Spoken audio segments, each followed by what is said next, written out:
I mean, I don't understand why you're saying that we'll be brought down to our knees by communism. We're already on our knees. No. The next step is our face in the mud under Obama. He has humiliated this nation. Make no mistake about it. He has disgraced the presidency. He has disgraced the nation. He has humiliated the manhood of this country. He's a disgrace to the word president.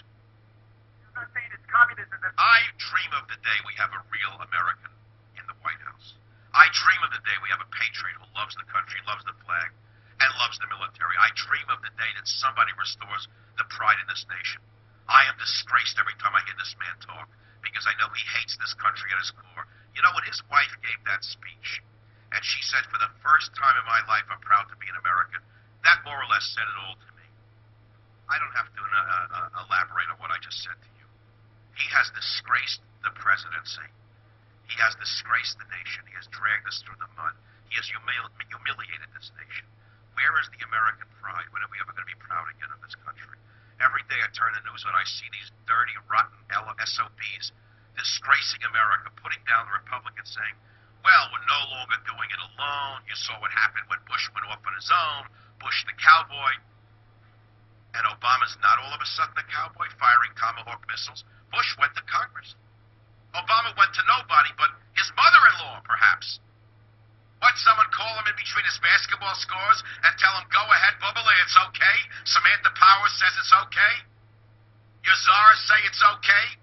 The American people can drop dead because they don't exist for us? They're nothing but serfs?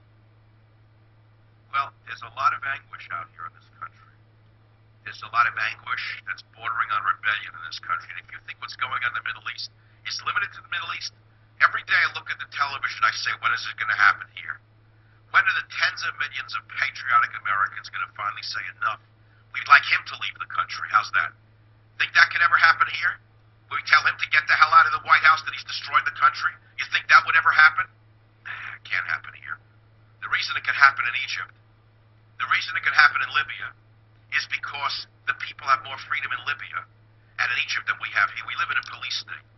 Every man in this country fears his neighbor, fears the police, fears the state police, the local police, the FBI, the federal police, the Secret Service, the ununiformed, the uniformed police. Everybody with a gun frightens us.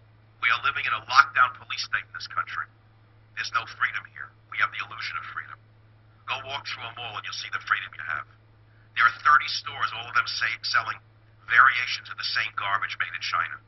I walked through the mall this morning. I actually was stunned by it. I know about the lack of culture. I grew up with this whole thing. I walked from one store to the other.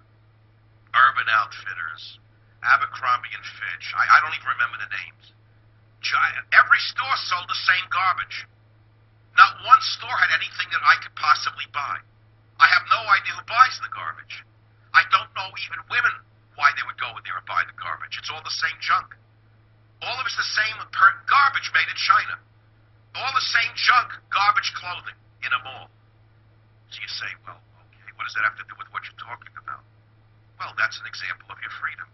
The ad agencies have led you to believe that if you buy a blue shirt or a red shirt or a green shirt, that's your choice. That shows you how free you are. Or if you buy a car with a four-wheel drive or a two-wheel drive, a car that's a box or a car that's a saucer, that's an example of your freedom. Or if you dye your hair black or dye your hair pink, that's your freedom. Or if you put an earring on your nose or an earring on your ear, that's your freedom. Is that really your freedom? You feel like a free person in this country? You don't fear standing up to this dictatorship? You don't fear getting out and screaming at the top of your lungs? And you'd like to see the whole leadership driven out of the country for what they've done? Raped and pillaged this treasury! Raped and pillaged us! Robbing us blind, stealing our money, stealing our future, humiliating our children, debasing our schools, debasing our churches. There's nothing in this country that they do makes us feel good about it. Nothing. Everything they do makes us hate this country, makes us fear for this country, make us sad that we live in this country. They want you to hate the very soil you stand on. They want you